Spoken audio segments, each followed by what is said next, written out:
These Stanley Sort Master cases, I think, are definitely the way to go to organise your bits and pieces if you're a DIYer or carpenter. But once you've got a few of them, you're going to have somewhere to put them.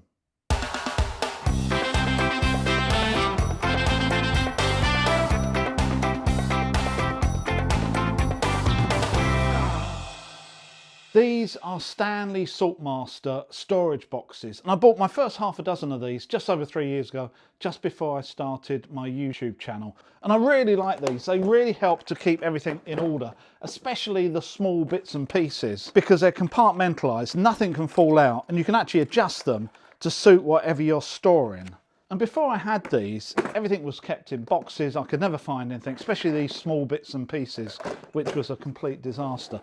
They stack really nicely, and they also clip together, which means that the whole thing you can take and throw in your car, knowing that nothing's going to come out, and each compartment is sealed by each lid, which is really, really great. But in the workshop, there's no point in clipping them together, because if you want the middle one, you've got to unclip the ones above, unclip the box, find somewhere to put them.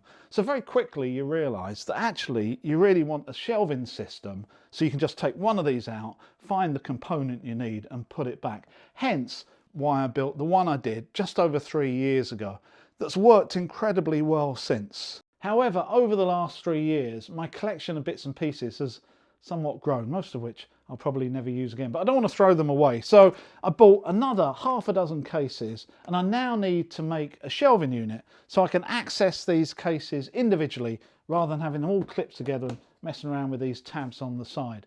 So in this video, I'm going to show you 2 ways of making a shelving unit to suit these Stanley Sort Master cases. The first of which needs a router, but don't fret if you haven't got a router. The second of which you can do with some really basic tools. Any DIY can do it.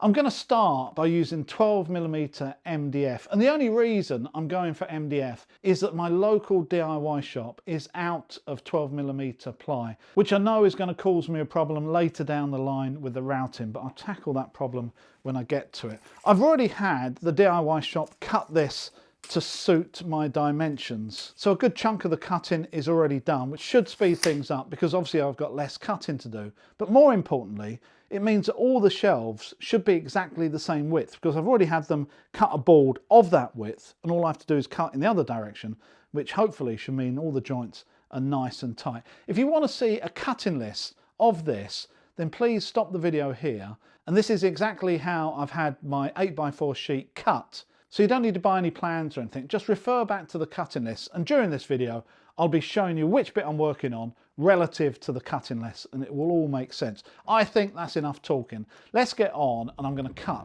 some shelves.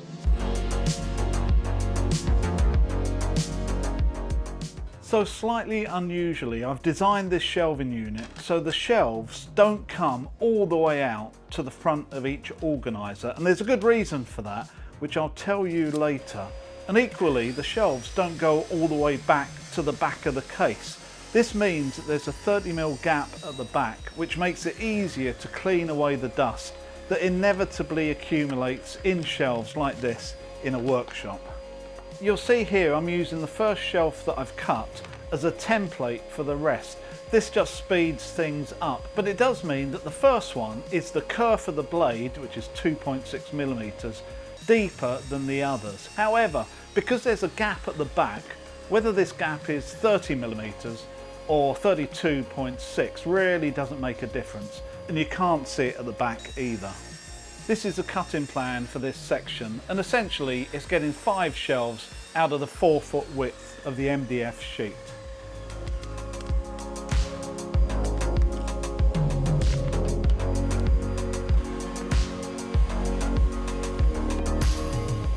I then move on to cutting the side pieces and the back, and at this point I'm keeping the sides together, hence the dotted line.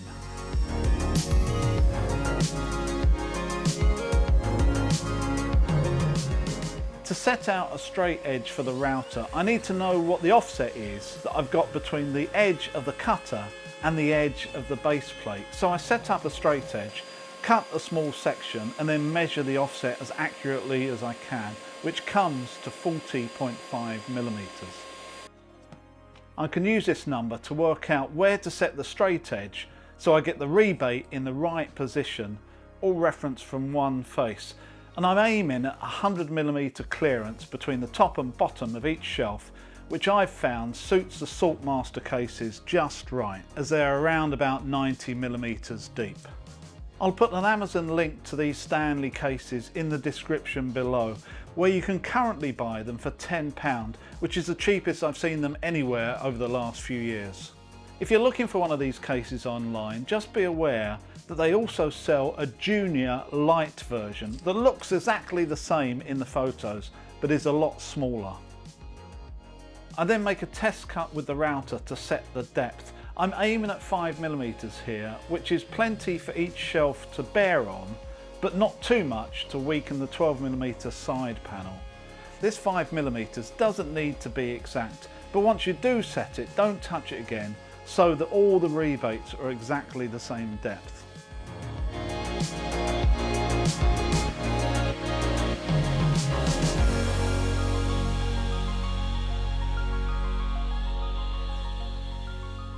So that's all the routing done for my 5 internal shelves. And this isn't the left side or the right side, it's actually both. So I've routed both, and now I'm going to cut it down the middle. One becomes the left, one becomes the right. That's, I think, the easiest way of making sure that these line up with each other. So all I have to do now is check that my 12mm MDF offcut fits into my 12mm routed groove. And this is the problem that I mentioned earlier, and I've come across this before, that my local DIY shop sells 12mm MDF that actually, when you measure it, is 12.2mm, which is 0.2 of a millimetre wider than the grooves that I've just routed out. So essentially, my shelves don't fit. And this is why I wanted to build this in ply, because I know 12mm ply from my local DIY shop is a smidgen under 12mm, so it fits just nicely. Similarly, I know the 12mm MDF is just over 12mm. So there's two ways of fixing this. Either you route out a slightly bigger slot by moving the fence just slightly, but that can cause all kinds of nasty results. I think the best way of fixing this is on my shelves, because I only fit into this by 5mm, that last 5mm on one side, I'm just going to sand down just that 0.2 of a millimetre, then I should get them to fit. It's easily solved, but still a real pain. I now cut the sides exactly in half, keeping in mind that I've got a 2.6mm kerf of the blade. And then with my block plane, I remove just a touch from the top side of each shelf to make them fit into my 12mm rebate. I'm doing this on the top of each shelf, so at least the bottom will sit flat into the rebate.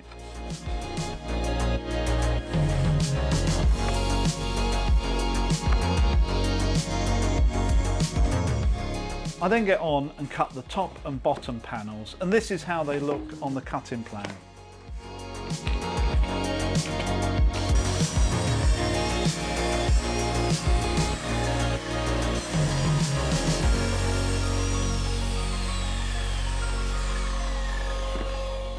So that's everything cut, and just as you saw, I just beveled those edges with the plane rather than sanding. I thought it'd just be quicker to bevel them down, which isn't perfect because there's going to be a little gap when I put them into the grooves that I've created with the router. So now it's time to glue everything up, and it's one of those conundrums. Where do I start? Because I've got 5 shelves in the middle, I've got 1 at each end, and however I do it, I think it's going to be a little bit awkward. So what I'm going to do is set the shelves on one side, unglued. Then once they're all sort of, I think, roughly in the right position, I'll glue the top and put that on. Then I'll turn the whole thing upside down and take the side off. And well, look, just watch me, you'll get the drift.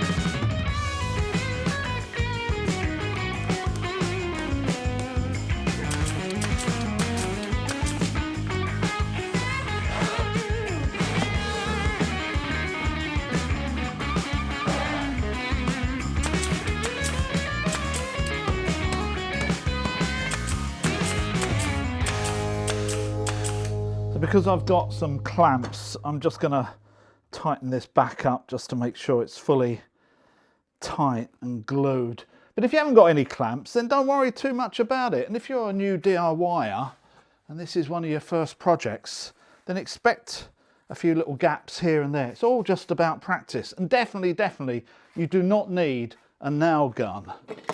First time I built anything like this, well, most of the times I've ever built anything like this, there's always been just screws. And in some ways, screws are better because they'll actually hold the whole thing together. And then you can really do without clamps. So if you haven't got a nail gun, really don't worry about it. It's probably better without. I'm only doing it with a nail gun just to speed things up and to make life a little bit easier. And as I said, it's all about practice. The more practice, the more you make, the tighter the joints are going to be and the better everything's going to fit. No one, and I guarantee you, no one that you see on the internet has done this perfect first time, including myself. Before I fix the top and the bottom, I take the opportunity to drill 4 holes in the back section, 2 at the top and 2 at the bottom, which I'll use to fix the unit to the wall. And with everything now fixed, I can sand the unit, especially at the front, just to help out the joints.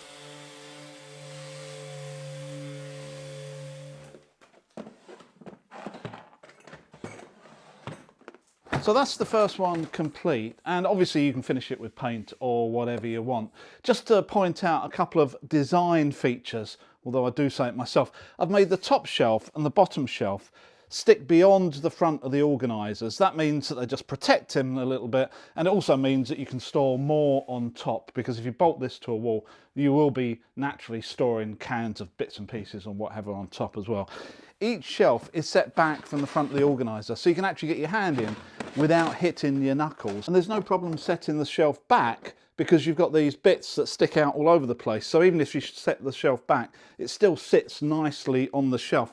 You'll see that at the back of each shelf, I've actually left a gap, which means that when this gradually fills up with sawdust and dust or whatever, you can just blow it out the back and it all just falls out. Even the bottom shelf has got that gap at the bottom. I've also already drilled a couple of holes top and bottom, and because these gaps are exactly 100 millimeters, they're big enough to get a drill in, so you can actually drill it and fix it to the wall. Right, I did say that I was also going to show you how to do this without a router. So I'm going to make a mini one of these for those of you that don't have a router. For this method, you're going to need some thin sheet material. Here I'm using 6mm MDF just to match the rest of the unit. And I'm cutting a number of 100mm wide strips. So with this second method, rather than using a router to cut out a groove, what we're going to do is make a groove by adding material. So that's why I've just cut these pieces of 6mm MDF. And what I'm going to do is glue them onto the side, and then with a spacer, which is the same thickness as the shelf, just separate them and then glue the next one. Then when we take the spacer away, we end up with the same width groove. Well, it's not actually. This time, it's the right width. I use a straight edge and a spacer to help me position the first strip on the side, which I glue and nail in place, making sure that the front edges line up. If you don't have a nail gun, just add some weight onto each section for a bit and you'll end up with the same result. I again use my 12mm spacer to position the next strip and so on. If you have a track saw, then to really ensure everything lines up, you can trim just a millimetre off of the front edge so all the MDF is exactly in line, which is a really nice way of getting the front looking consistent.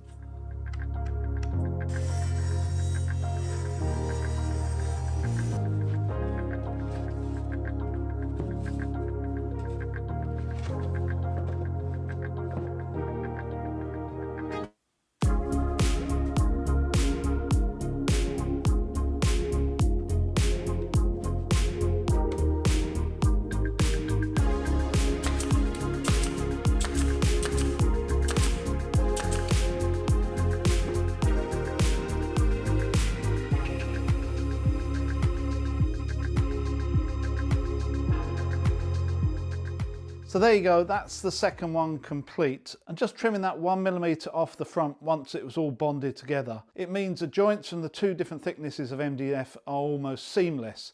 And doing it this way by adding in material rather than taking it away by routing definitely means it's easier to get a nice tight joint between your shelves and the side pieces. So if you're a novice DIY, or if you haven't got a router, definitely look at using this method. You'll find it fairly straightforward. I hope you've enjoyed this video. Remember, look at my Patreon page, subscribe and all that sort of stuff, and I will see you next time.